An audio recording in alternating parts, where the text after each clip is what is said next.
what's up? So here we are on day 3, kind of. I've kind of been doing it off and on because I've been a little bit busy at work, but I wanted to try to get it knocked out as soon as I could before I forget how I took stuff apart. But anyways, so it's all done, and it runs great. I put the new injector in. Actually, I'll tell you what I did. I took the whole thing apart on the top end, and I put not new injectors, but injectors that I cleaned out from the other 87 Iroc 350 that I have, Whitey. And a different style injector. The injectors that were in here were Pythons, which are aftermarket rebuilt injectors from back in the day. Whitey had the OEM injectors on it. They're kind of a long, conical shaped injector. So I put those in. I knew they worked. And if you ever need to check injectors, you hook your power supply up to the 2 prongs, positive and negative. I used a power probe, and you can hear them clicking. And I think in the previous video I was putting some carb spray in the top of the injector, hitting power to it, and watching the carb spray go through the bottom. So, and that's how I cleaned them out too. So anyways, so those all worked. I threw them in there, broke some vacuum lines along the way. So before you start a project like this, go to your local parts store and get some vacuum tubing. It just saves you the frustration of getting it done ahead of time. A couple other little miscellaneous things I had to do, and tidying things up, and well, let me start it for you.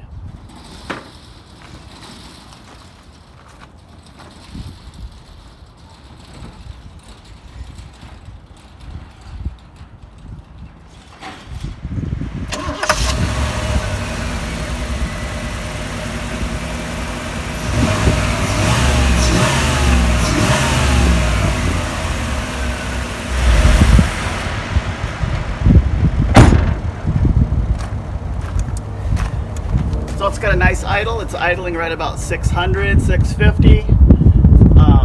No check engine lights. Everything seems solid. The motor sounds really, really good, really healthy. It's 115,000 mile original engine, 350. Sounds good. No weird noises. Sounds really good. Sounds better than Whitey. So anyways, this car hasn't been on the road for, geez, I think, what was it, 04 or 07, something like that. So I think the next thing to do is check the fluids, make sure everything's good. I already did most of it, and then we're going to take it for its first drive in a long time and see what else we got to fix.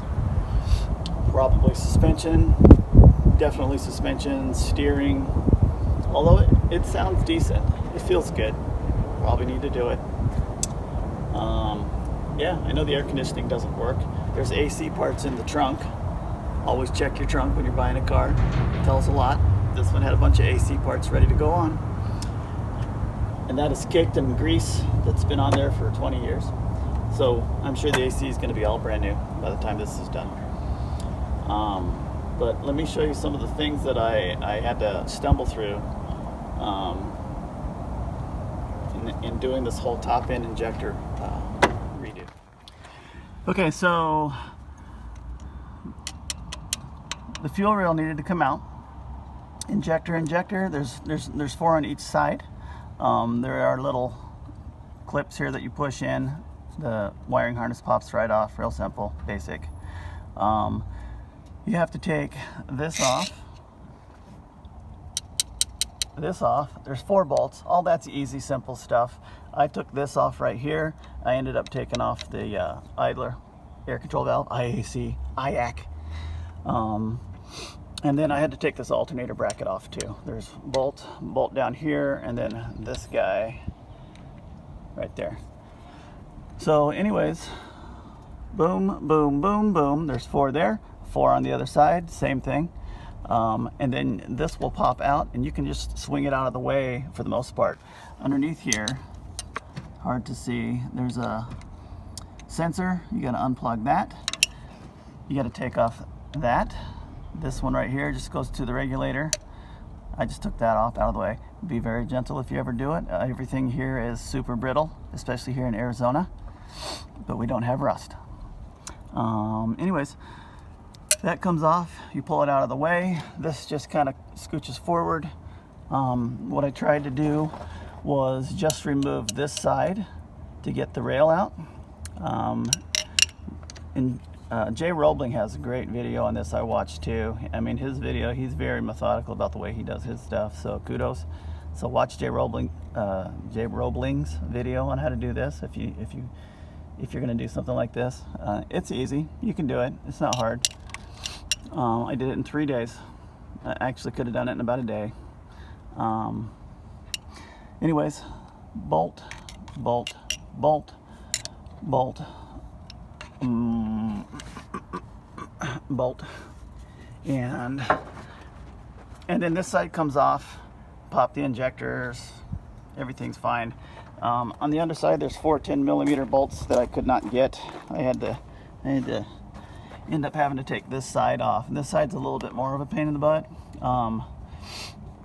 You can take this bracket off, although mine was like stuck to the plenum, so I just moved everything out of the way and took this off. This is the throttle valve kickdown cable, some people say. These little clips, this one right here, all that comes off.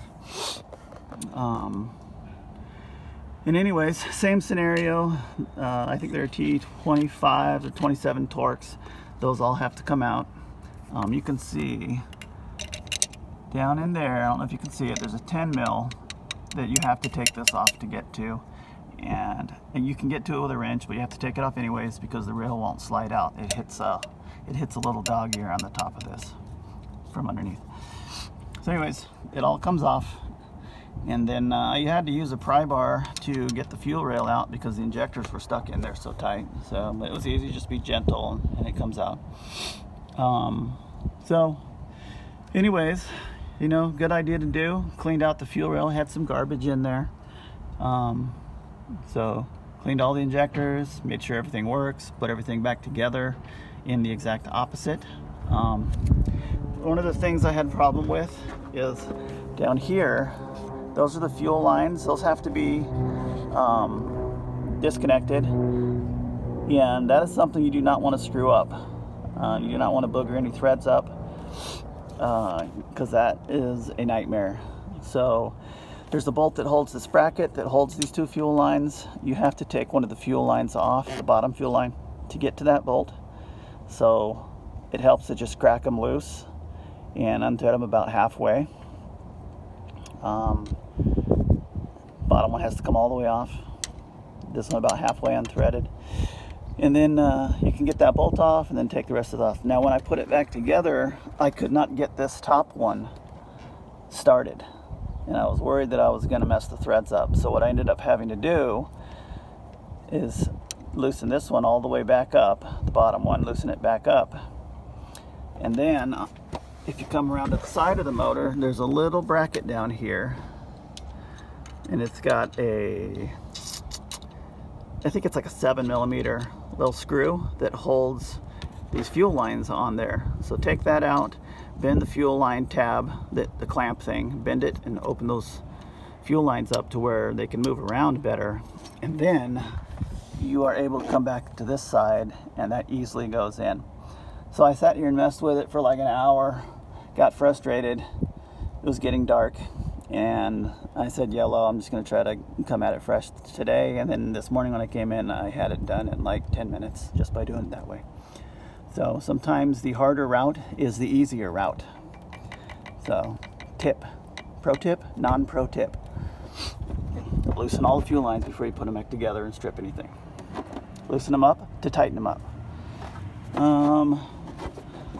What else?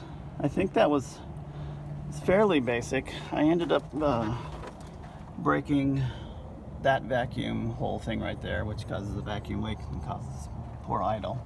I ended up also breaking one of the ears on the throttle valve cable, so that's got a zip tie on it. It's fine. It's factory. Anyways, everything's back together, fired right up once I had fuel in the system. And oddly, the gas gauge doesn't work now. Worked before, doesn't work now. So we'll figure that out. Maybe it'll come back alive. So the next step is to drive this thing, see what else we got to do. Okay, how exciting.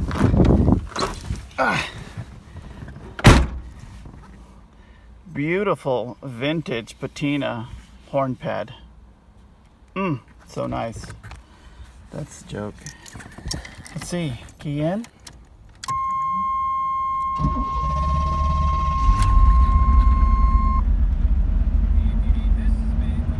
Oh, look at that.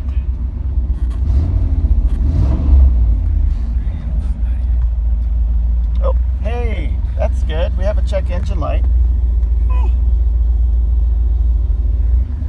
Awesome. Okay. So, tach works, oil pressure.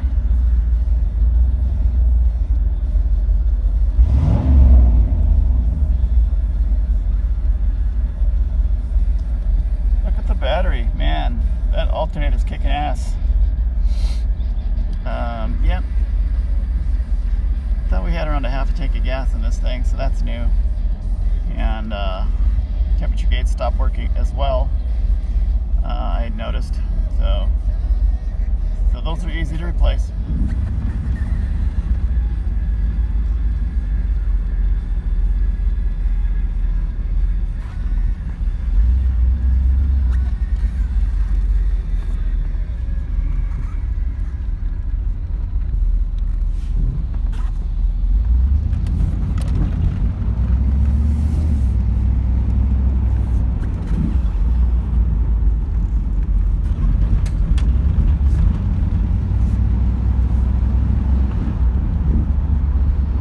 So you can hear the suspension is angry. Sounds like there's no bushings on the shocks and struts.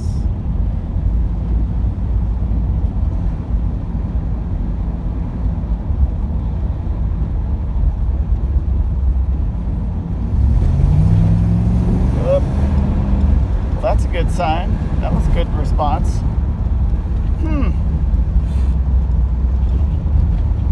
Trans felt good right there. So yes, first run in 17 years, maybe 13 years. Can't remember.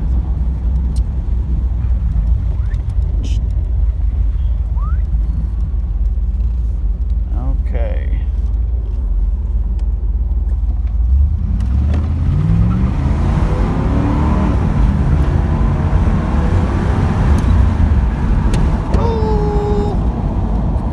Got brakes.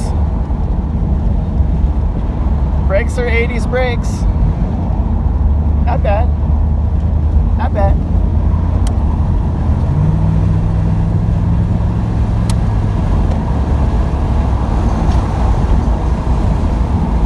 Oh, dang. So, suspension-wise, it's floating. Tires are new on here. I had to put the tires on so I could roll the car around. But yeah, it's floating.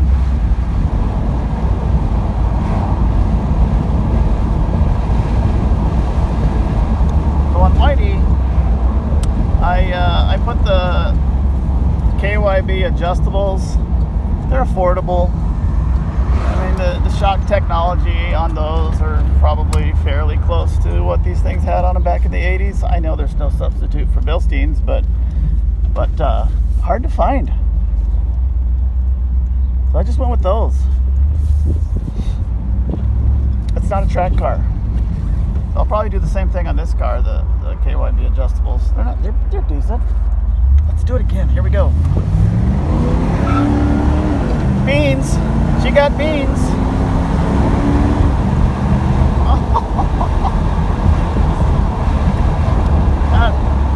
I think my hair just screw about 4 more inches in the back.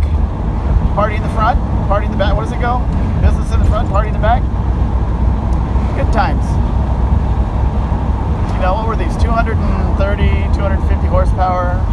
Only, not much. But the torque, it just feels like you're going so fast. But you're not.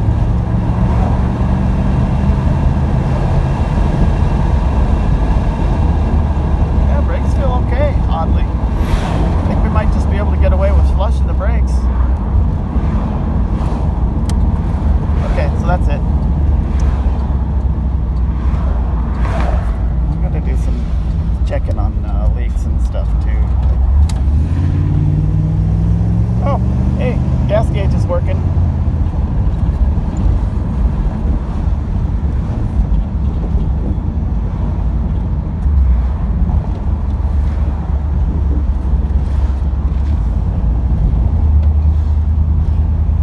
And it's raining. It's perfect. A couple days ago it was 98 degrees and now it's like 65. You gotta love Arizona.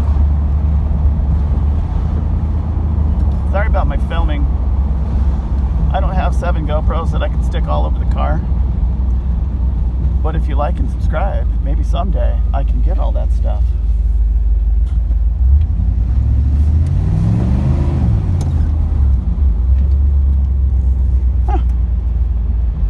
I gotta tell you, I just beat this car a little bit and she liked it. I'm gonna have to get some Motley Crue or something. This is our lot. We've got about 60 cars. We're an online dealer. That's 28 years in the car business for you. Leads you to this, hopefully. It's an awesome life.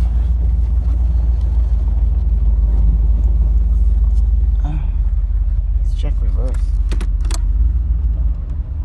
Didn't even hardly feel it. Sweet.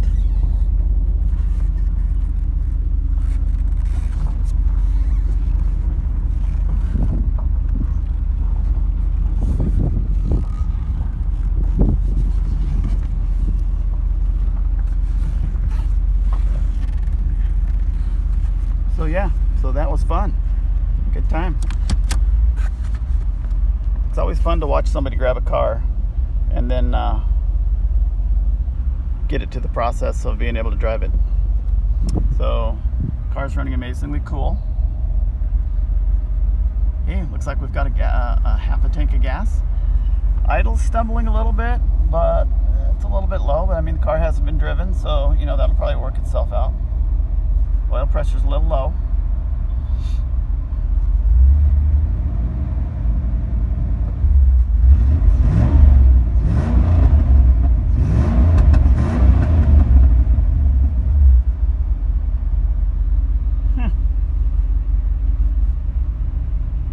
Okay.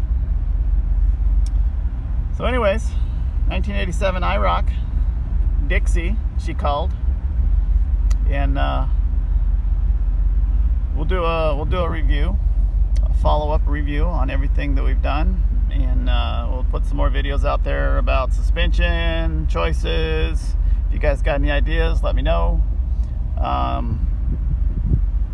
Haven't looked at the steering, don't know the shape of it. Feels okay. Feels a little clunky, but okay. It's gonna get replaced. No, it's not. It is. It's gonna get replaced. Air conditioning is gonna get replaced. Should we keep this? It's green. It's green. It's Kenwood. Anyways, thanks for watching. See you on the next one. And once again, if you liked the video, like and subscribe. Have a good time. Later.